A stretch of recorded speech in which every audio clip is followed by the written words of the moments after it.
And now, time for news from around the world. It's Meanwhile in.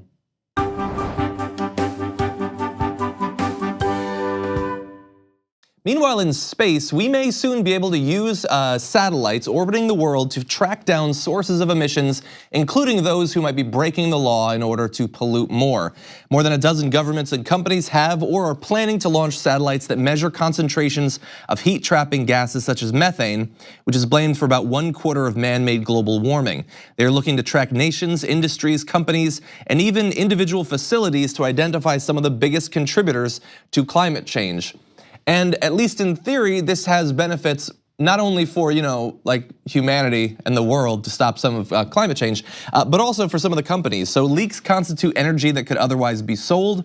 Oil and gas firms can cut 40 to 50% of their methane emissions at no net cost, which in terms of climate change is the equivalent of shutting 2/3 of the coal-fired generation in Asia, according to Laura Cozy, the International Energy Agency's chief energy modeler.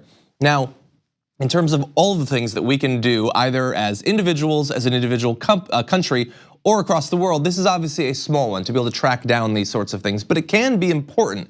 I remember not too long ago, there was issues with methane leaks in LA, and these exact sorts of technologies were employed to track that down. Now, imagine that across the face of the earth, there might be sources of methane and other emissions that we're not even aware of. And when we're trying to model how climate change is going to proceed, we need all of the information we can get. And if getting that information leads to shutting down some of these leaks, especially if they're skirting regulations and laws, that is definitely a good thing.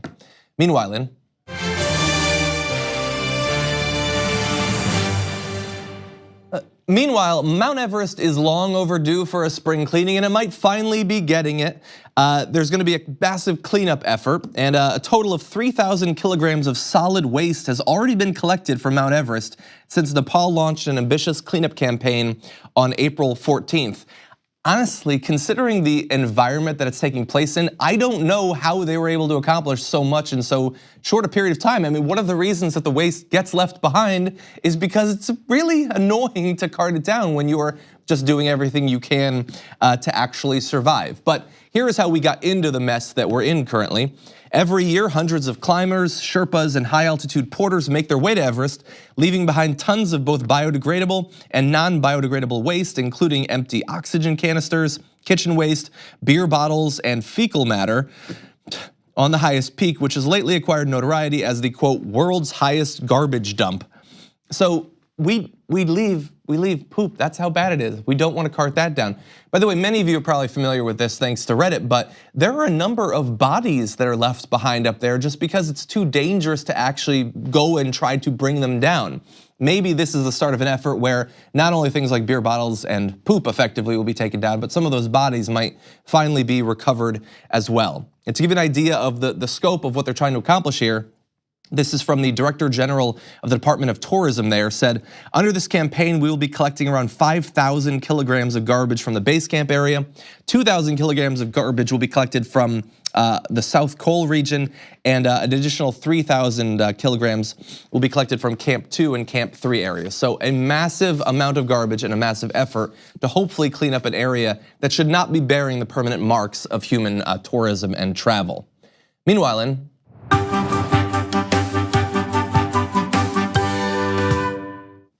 in Russia, they're apparently weaponizing whales, which is a ridiculous sentence, but there's some reason to believe it. So marine experts in Norway believe that they've stumbled upon a white whale that was trained by the Russian Navy as part of a program to use underwater mammals as a special ops force.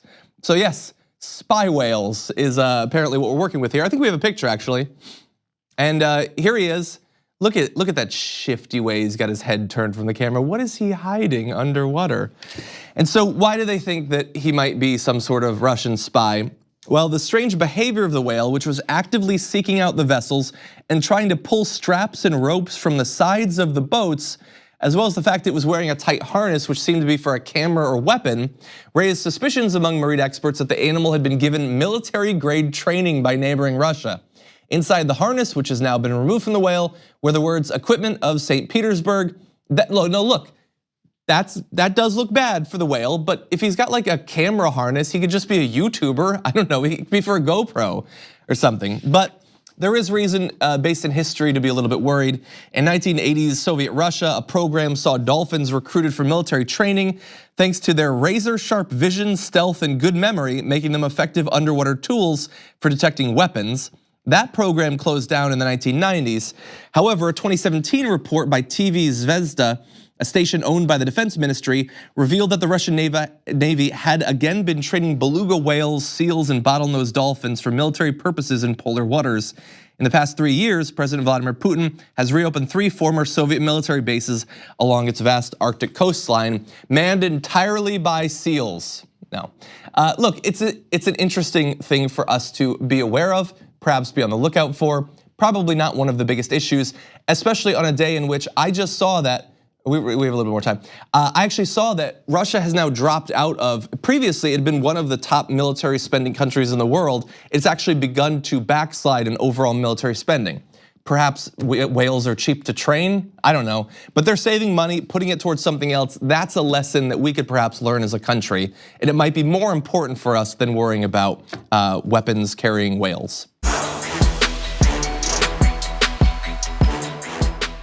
Thank you very much for watching this clip from the Damage Report. If you liked it, don't forget to subscribe to this channel and ring the bell on YouTube to get notifications of our new videos.